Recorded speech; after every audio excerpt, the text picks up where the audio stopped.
Hello everyone, स्वागत है आप सभी का दीप बिहार के यूट्यूब चैनल पर।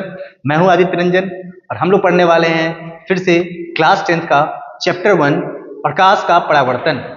इसमें हमने प्रीवियस वीडियोस में आपसे बातें कर ली थी कि प्रकाश क्या है, उसके गुण क्या है।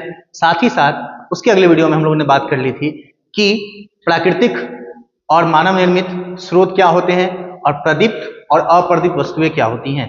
तो आज जो है उसी कड़ी में हम लोग आगे बढ़ते हुए फिर बात करेंगे। चलते हैं वीडियो पर।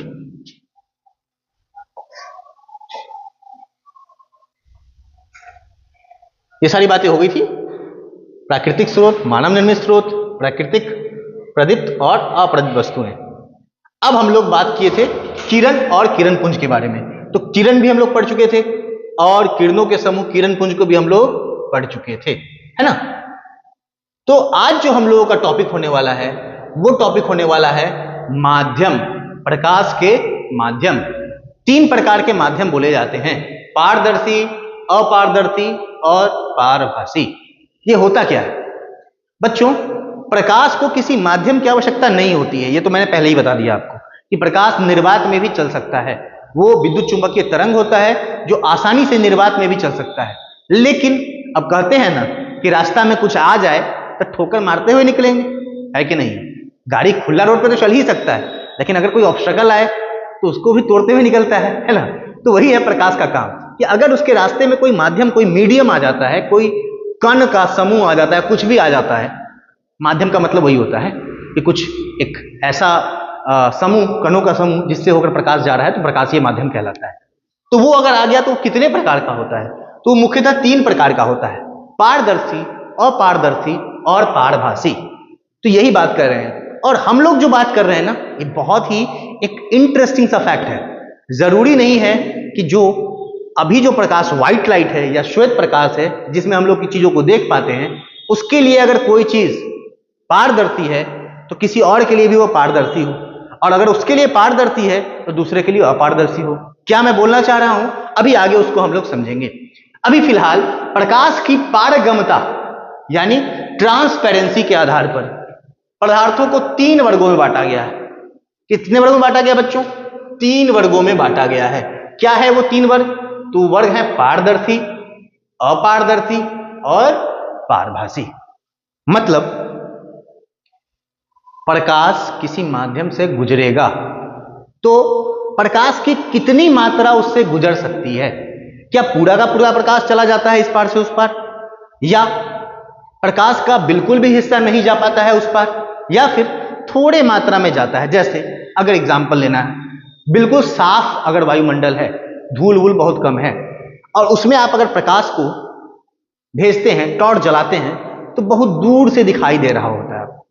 यानी प्रकाश आसानी से जा पा रहा है, क्योंकि हम देख क्यों पा रहे हैं? तो प्रकाश हम तक पहुंच रहा है इसलिए देख पा रहे हैं। तो बहुत दूर जलता हुआ दिया, बहुत दूर जलता हुआ बल्ब हमको आसानी से दिख जाता है। इसका मतलब क्या है कि प्रकाश उस माध्यम में आसानी से गया। लेकिन अगर बीच में कोई दीवार आ जाए, कोई घर आ जाए, कोई ऐसा ऑब्जेक्ट आ जाए जिससे होकर प्रकाश पार जा ही नहीं पाता है, प्रकाश उसे होकर पार जा ही नहीं पाता है, तब वैसी स्थिति में हमको वो बल्ब दिखाई नहीं देता है। सूर्य भी है, जब सूर्य हमको दिखाई दे रहा है, बहुत दूर से प्रकाश आ रहा है, सूर्य का प्रकाश आ रहा है, पूरे निर्वात से चलते हुए, फिर पृथ्वी के वायुमंडल से चलते हुए हमारी आंखों तक आ रहा है। लेकिन अगर घना काला बादल बीच में आ जाता है तो क्या वो सूर्य ढक नहीं जाता है? क्या उसका प्रकाश हम तक पहुंच पाता है? नहीं पहुंच पाता है। तो बादल अगर एक माध्यम है तो उस माध्यम में प्रकाश आगे नहीं जा पाया। वही उजला वाला बादल होता है, उजला बादल जो होता है उसमें प्रकाश का कुछ मात्रा, उसके ऊपर भी सूरज रहता है तो हल्का हल्का प्रकाश उसमें से आता रहता है, तो उसमें प्रकाश की कुछ मात्रा पार हो पाती है। तो यही प्रकाश की पारगम्यता के आधार पर प्रकाश के माध्यमों को 3 भागों में बांटा गया है। पहला बोला है पारदर्शी पदार्थ, दूसरा बोला है अपारदर्शी पदार्थ, और तीसरा बोला है पारभासी पदार्थ। तो पारदर्शी पदार्थ क्या है? ट्रांसपेरेंट मीडियम, अंग्रेजी में इसको बोलते हैं ट्रांसपेरेंट, या हिंदी में पारदर्शी पदार्थ। तो ऐसा पदार्थ जिनमें से प्रकाश पूरी तरह से गुजर सकता है और दूसरी ओर रखी वस्तुएं स्पष्ट रूप से दिखाई देती हैं। अभी मैंने बताया आपको कि सूर्य वायुमंडल के उस पार से आसानी से हमको दिखाई देता है, बल्ब वायु को उस पार आसानी से हमको दिखाई देता है। अगर हम कांच कोई चीज रख ले, एकदम बिल्कुल साफ कांच, एकदम बिल्कुल साफ कांच। तो कांच के उस पार आप अगर खड़े हैं तो हमको आसानी से दिख पाते हैं, क्योंकि उससे होकर प्रकाश आसानी से मेरी आंखों तक पहुंच पाता है। तो इसका मतलब हुआ कि जिसके दूसरी ओर रखी वस्तुएं बिल्कुल क्लियर, साफ पानी है, ग्लास ऑफ वाटर है, साफ पानी रखा जाए तो उसमें कोई चीज अगर सिक्का रखा हुआ है तो हमको क्लियरली दिखाई देता है। तो ऐसे माध्यम जिनसे होकर प्रकाश पूरी तरह से गुजर सकता है और दूसरी ओर रखी वस्तुएं स्पष्ट रूप से दिखाई देती हैं, तो इन माध्यमों को हम क्या कहते हैं? पारदर्शी माध्यम कहते हैं। तो बच्चों, कितने लोगों को पारदर्शी माध्यम समझ में आ गया? पारदर्शी माध्यम ऐसा माध्यम है जिससे प्रकाश आसानी से आर पार जा सकता है, पूरी तरह से पार जा सकता है, और दूसरी ओर रखी वस्तुएं साफ साफ दिखाई देती हैं। इन माध्यमों में प्रकाश का अवशोषण बहुत कम होता है। पिछले वीडियो में हमने बताया था कि कोई भी प्रकाश का 3 टुकड़ा होता है, परावर्तन होता है, अपवर्तन होता है और अवशोषण होता है। तो ऐसे माध्यमों में प्रकाश पूरी तरह से पार चला जाता है, यानी इसका अपवर्तन अच्छा होता है, और प्रकाश जो है दूसरे माध्यम में पार कर जाता है। तो अवशोषण यानी उसका रुकना नहीं होता है, रुकता नहीं है। तो इस स्थिति में हम इसको क्या बोलते हैं? पारदर्शी माध्यम बोलते हैं। कितने लोगों को समझ में आ गया पारदर्शी माध्यम? उदाहरण क्या है इसका? उदाहरण इसका है कांच, साफ कांच बिल्कुल होना चाहिए, क्लीन। अब ये जो कांच है ये गंदा नहीं होना चाहिए, क्लीन ग्लास। जो क्लीन ग्लास है वो बहुत आसानी से प्रकाश को अपने से आर पार जाने देता है। स्वच्छ पानी, बहुत बढ़िया। शुद्ध वायु, ऐसा वायु जिसमें धूलकण बहुत कम हो, ये सब पारदर्शी के उदाहरण है। ये सब किसके उदाहरण है? ये सभी पारदर्शी के उदाहरण हैं।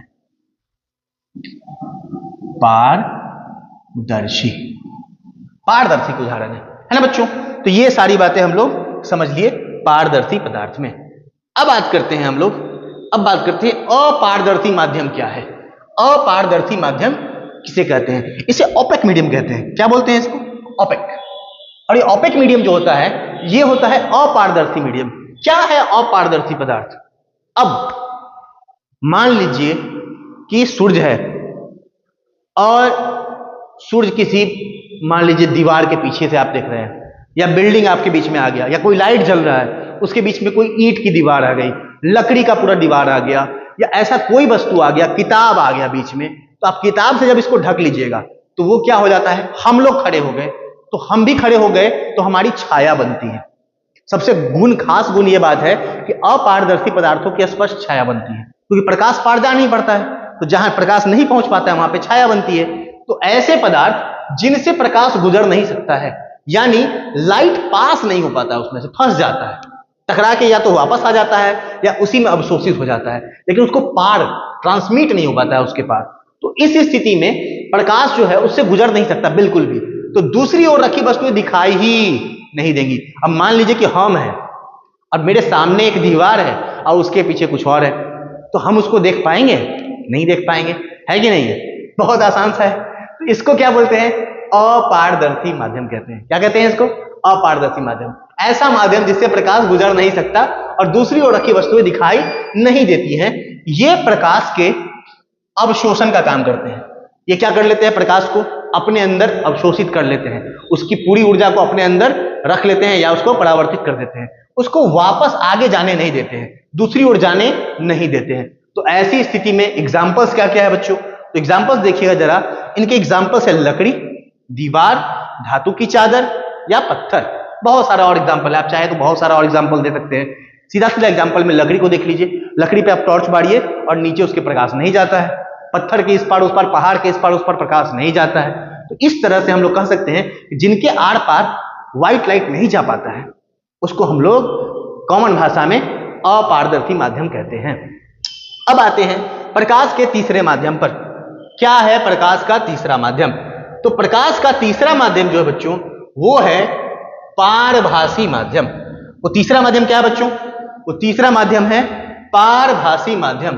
क्या होता है पारभासी माध्यम? तो पारभासी माध्यम को ट्रांसल्यूसेंट बोलते हैं। क्या बोलते हैं इसको? अंग्रेजी में बोला जाता है इसको ट्रांसल्यूसेंट मीडियम, पारभासी। नाम से ही लग रहा होगा कि आभास हो रहा है, थोड़ी मात्रा में दिखाई दे रहा है। तो इसको बोलते हैं कि ऐसे पदार्थ जिनमें से प्रकाश आंशिक रूप में गुजर सकता है। आंशिक का मतलब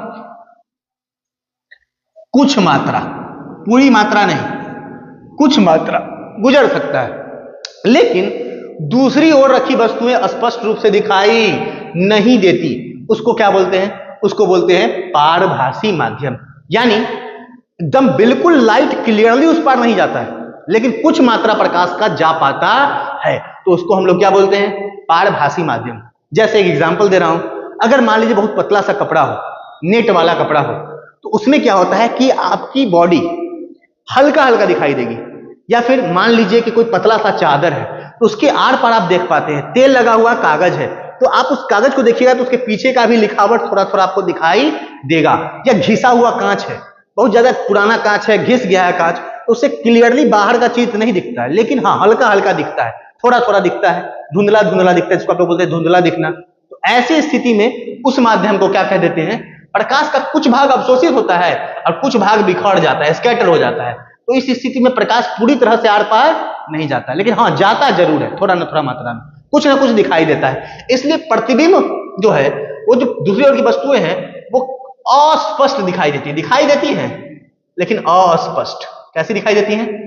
अस्पष्ट दिखाई देती है, क्लियर नहीं होता है, धुंधला इमेज बनता है। तो जैसे धुंधला कांच हो गया, तेल लगा हुआ है, मक्खन वाला कागज हो गया, इसी तरह से और भी एग्जाम्पल्स होंगे, पतले कपड़े हो गए, या धुआं हो गया।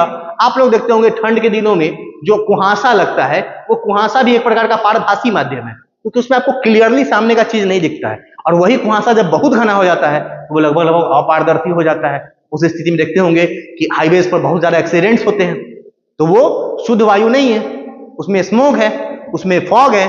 तो उस स्थिति में वो जो प्रकाश था आगे वाले गाड़ी का, वो पीछे तक पहुंच ही नहीं पाया। ऐसे नॉर्मल हाईवे पर तो क्लियरली बहुत दूर से गाड़ी दिखाई दे जाता है, लेकिन जब कुहासा का मौसम होता है, उस स्थिति में क्या होता है? बहुत आगे का गाड़ी है या बहुत नजदीक का गाड़ी है, उसका भी आपको लाइट नहीं दिखाई देता है। इस कारण से एक्सीडेंट्स ज्यादा होते हैं, ट्रेन को स्लो होना पड़ता है, लेट होता है। तो इसीलिए प्रकाश बहुत जरूरी चीज है और प्रकाश की पारगम्यता हमारे लिए बहुत जरूरी है। तो अगर प्रकाश पारदर्शी नहीं होता है तो हम बहुत सारे काम को नहीं करेंगे, और ठीक उसी तरह से अगर अपारदर्शी नहीं हो तब भी बहुत मुश्किल हो जाएगी। पता चला एक जगह लाइट जलाए हैं और हम दूसरे रूम में सो रहे हैं, अब पता चला कि यहाँ से लाइट जलाए तो उधर दिखाई दे रहा है, सब कुछ दिखाई देगा, सोए हुए हैं, जगे हुए हैं, है ना। तो बहुत खतरनाक चीज भी है यहाँ पे। खैर, तो हम लोग निष्कर्ष के रूप में क्या बोल सकते हैं कि प्रकाश का संचरण अलग अलग माध्यमों में भिन्न भिन्न होता है। पारदर्शी माध्यम पूरी तरह से प्रकाश को देते हैं, पारभासी माध्यम आंशिक रूप से प्रकाश को पार होने देते हैं, और अपारदर्शी माध्यम इसको अवरुद्ध कर देते हैं, यानी रोक देते हैं। तो बच्चों, अब आते हैं उस इंटरेस्टिंग पॉइंट पर कि आखिर पारदर्शी, हमने कहा कि किसी के लिए कोई पारदर्शी है, उसके लिए अपारदर्शी भी हो सकता है, और किसी के लिए कोई अपारदर्शी है तो दूसरे प्रकाश के लिए वो पारदर्शी भी हो सकता है। तो अब आते हैं एक बहुत ही इंटरेस्टिंग बात पर, इसी के साथ आज का वीडियो इसको समाप्त करेंगे। इंटरेस्टिंग बात यह है कि जो लाइट है, सूर्य से आने वाला जो लाइट है, उसमें सिर्फ व्हाइट लाइट नहीं है, उसमें बहुत सारा स्पेक्ट्रम है, पूरा स्पेक्ट्रम है, एक पूरा बहुत बड़ा प्रकाश का रेंज है। उसमें से बीच में व्हाइट लाइट होता है जो 4000 से 7000 नैनोमीटर के बीच में होता है, एवरेज में 3800 पे भी होता है। और इसमें जो है आपका पूरा यहां से लेके रेड तक, यानी जो भी कलर है, जितने भी आप देख पा रहे हैं, जितने कलर आप यानी मानव देख पा रहे हैं, वो सब इसी रेंज में है।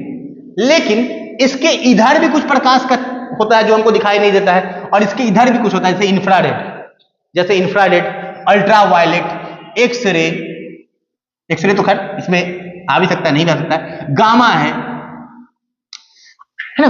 तो ये जो पूरा है स्पेक्ट्रम है बहुत बड़ा, इसमें व्हाइट लाइट के लिए हम ये सारा बात किए, पारदर्शी अपारदर्शी। लेकिन अगर हम वहीं पर एक्सरे का बात करें, अगर हम एक्सरे का बात कर ले, किसका बात कर ले बच्चों? एक्सरे का। तो आप ये जानिएगा तो बहुत मजा आएगा कि एक्सरे के लिए, अच्छा व्हाइट लाइट के लिए, व्हाइट लाइट यानी श्वेत प्रकाश, तो श्वेत प्रकाश के लिए हम लोग क्या है, हमारे पार जा पाता है क्या? यह लाइट हम पर पड़ता है और परावर्तित होता है, लेकिन पार हमारे नहीं जा पाता है। तो इसका मतलब व्हाइट लाइट के लिए मानव शरीर क्या है? अपारदर्शी है। क्या है? इसके पार प्रकाश नहीं जा पाता है, मेरा छाया बनता है, अपारदर्शी है। लेकिन वही एक्सरे के लिए, एक्सरे भी एक प्रकार का लाइट ही समझिए। एक्सरे के लिए क्या होता है? एक्सरे क्या होता है? एक्सरे में ये होता है कि एक्सरे आसानी से हमारे शरीर के पार चला जाता है, लेकिन हमारे हड्डियों के पार नहीं जा पाता है। मांसपेशियों के पार चला जाता है, मसल्स को आर पार कर देता है, लेकिन हड्डी के पार नहीं जाता है। इसलिए एक्सरे में जो हम लोग का चित्र बनता है वो कंकाल टाइप का बनता है, ऐसे ऐसे ऐसे हड्डी हड्डी दिखेगा भाई। क्यों जैसा ऐसा बना हम लोग का प्रतिबिंब? ऐसा इसलिए बना क्योंकि ये हमारे बाकी जगह से, जहां पर खाली जगह है, हड्डी नहीं है, वहां से तो लाइट पास कर गया, तो उसके लिए वो क्या हो गया? पारभासी हो गया बच्चों। आधा गया आधा नहीं गया, तो ये क्या हो गया? पारभासी हो गए हम लोग। किसके लिए? एक्सरे के लिए।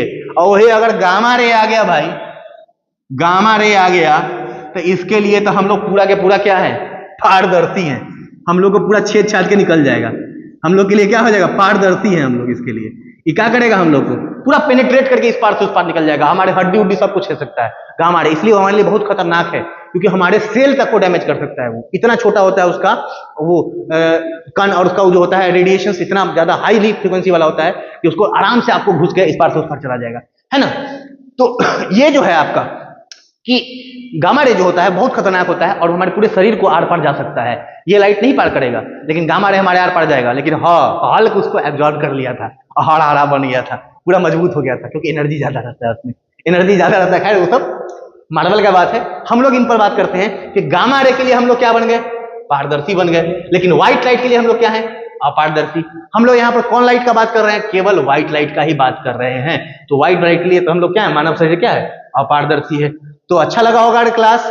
तो बच्चों चैनल को सब्सक्राइब कर दीजिएगा, कमेंट बॉक्स में जरूर बताइएगा कि आज का क्लास कैसा लगा। फिर मिलते हैं नेक्स्ट वीडियो में। Thank you very much.